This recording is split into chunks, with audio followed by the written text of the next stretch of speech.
Have you ever thought about running your computer on completely solar power? This type of solar that I have in the backyard, but nothing else. If power goes out, this is all I have. So for that, what you need is a power bank, something that can accept input from the solar panels, which is here, and output to my computer, which is converting DC to AC. This is the Buletti AC180P. This is a power bank specifically designed for that. We are plugged in to it. The computer is drawing 150 watts and I'm producing 185. But if I put a load on this computer, with a game running, the power usage goes up. Now we're pulling 350, 400 watts instead of, we are only producing 226. Now the secret is sun. Right now, it's not the sunniest day. And sun fluctuates. Sometimes you have more sun, sometimes you have less sun. But basically what we have is we have all those solar panels hooked up. And we're gonna see if we could run this computer for a week, for a month, for a day, for 6 hours. Let's see what happens. By the way, the computer is one of the biggest consumers in the house because it runs all the time and it uses 200 or more when you use it. It runs 24/7 or a lot, compared to a microwave where you only run it for 5 minutes to heat up your food and then you walk away from it. So these are all things that you have to keep under consideration when you are trying to balance the load in the house. I tell you, there's a special feeling when you know that you're running your computer off solar. When you're playing a game and you know it's completely free. Like it's weird because electricity doesn't really cost that much. It's like 15 cents an hour. But in the same time, the fact that I know that I could run it over solar panels through this Buletti inverter, it's what makes it fun. So here's an interesting fact. Right now my computer is resting, the sun is up. I'm pushing 294 watts out of my 300 watt solar panel. So basically it's maxed out. Sometimes if it's like really clear, you could see it jumping at 350. But I'm pulling 112 watts out of the power supply. So why? It's because my computer is not actually off. The screens are off and it's kind of like sleeping, but it's not really sleeping. It's like still running. I could put it to sleep and then, like right now, I'm gonna put it completely to sleep. And then I'm gonna save all that power. It never really goes to zero, but it's gonna go really low. Now this is different for a laptop, but still 115 watts, 120 watts is just the standby power on a computer. And this kind of like teaches you that lesson. This part really surprised me. So look at the wattage. I'm 150 watts right now, and I'm on Facebook. Look if I start scrolling. 246? Why? Why? So I don't have a history what happened, but I'm at 93%. It's still AC shows on because I forced it to stay on all the time because the computer is in sleep mode. And I'm turning it back on right now, so I'm starting the night. I just got back home. I'm starting the night at 93%. I'm gonna start pulling some watts out of it. Hopefully I'm not gonna use enough tonight, so tomorrow the solar panels can catch up and refill it. It's pretty damn good, that's for sure. So why is this interesting is because there's no sun outside, so it's completely dark. There is zero wattage coming in, so you can see there's nothing coming in to the battery. And now I'm running on the actual battery for the remaining of the night. And hopefully tomorrow morning I'm gonna get some juice in and then continue and then keep going until I run out of power. Or this becomes an infinity game. One of the problems that I have is that the days are really short. So the sun is up, the solar panels are in full sun, pushing 230 watts right in the morning. Right now it's, 8 o'clock? It's gonna give me enough juice to run it throughout the day, the computer.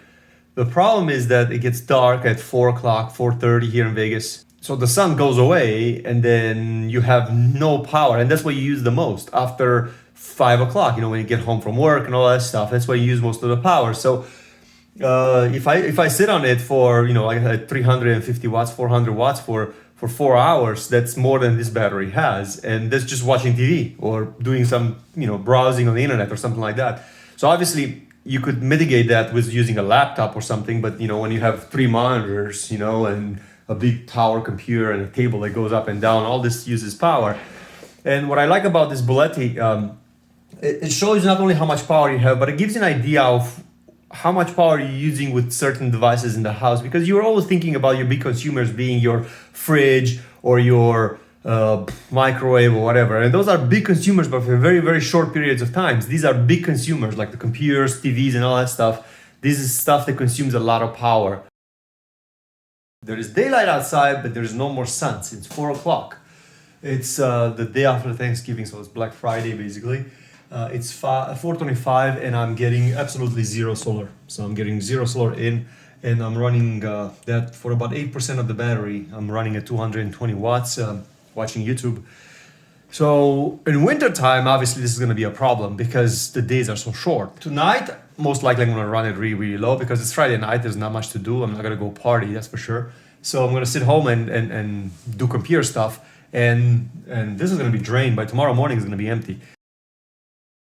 I've left it on last night by mistake. Also, I was charging my phone, but I was charging my phone on the AC. So it went from 39 to 21. And right now the sun is up, but my house is shading it because it's really, really late in the winter. So because of that, I could hear the click going click, trying to connect, and then it's not really connecting. So it's 21%.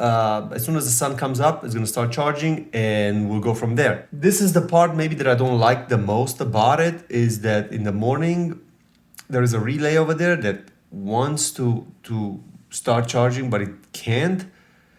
And I'm afraid that something gets damaged if this happens for a very, very long time, because you keep clicking and clicking and clicking and clicking. It's smart because in the beginning it clicks like multiple times in a row, and then it stops, and then it only clicks once every minute or so. It's almost like it has a timer, so they thought about it. The point I'm trying to make is that if you leave it on with the AC on during the night, even though I was just charging my phone, it went to 20% of battery. And that's mostly because the inverter uses power just in standby. So it's not 100% efficient. If you want to charge your phone, charge it via the DC. Just leave the DC on, or just charge it in the morning with fast charge or something like that. So that's an interesting fact. Good to know. Just got into the room, the 5th night since I'm running this experiment. I am 95%. It had time to charge all day today. I've used it mostly in power lift mode. I was washing my floors with a steamer. I was using like 2000 watts. So I had to put it in power lift mode, which is like a special mode where the power is not super clean, but it can provide a lot more power. Now I just went back to regular because I turned my computer on when I edit the video. It's 6:47, so this will last me all night easy, even on this computer. So I think I'm going to finish the video over here. A couple of things that I want to mention. If you want to save on electricity and energy, obviously spending this much money for a battery backup and solar panels and all the wiring that you need, it's not necessarily the best approach.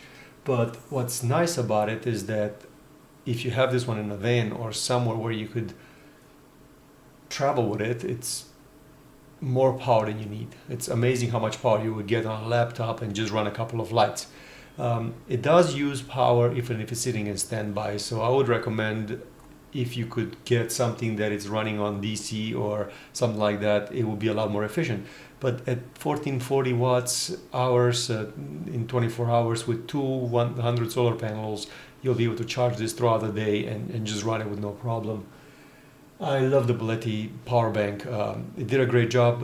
It's going to come off my table. I'm going to run some experiments on other things with it because it can do a lot more.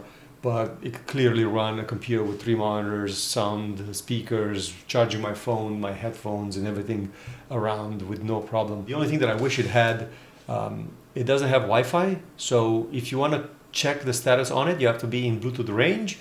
If you're not close to it, you can't really know how it's doing.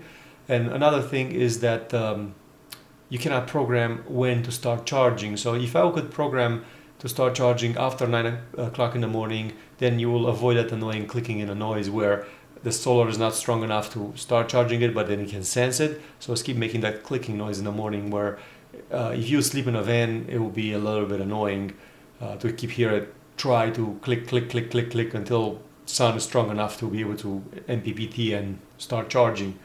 Otherwise, rock solid. Eco mode is really nice. So if you don't want to waste battery, just put in eco mode. But if your computer is asleep, it cannot sense that, so it will turn off your computer and you will lose everything. So you know, you have to adjust your lifestyle around it. But if you live in a van, this thing will power on everything throughout the day with 2, maybe 300 watt solar panel, no problem. Thanks for watching.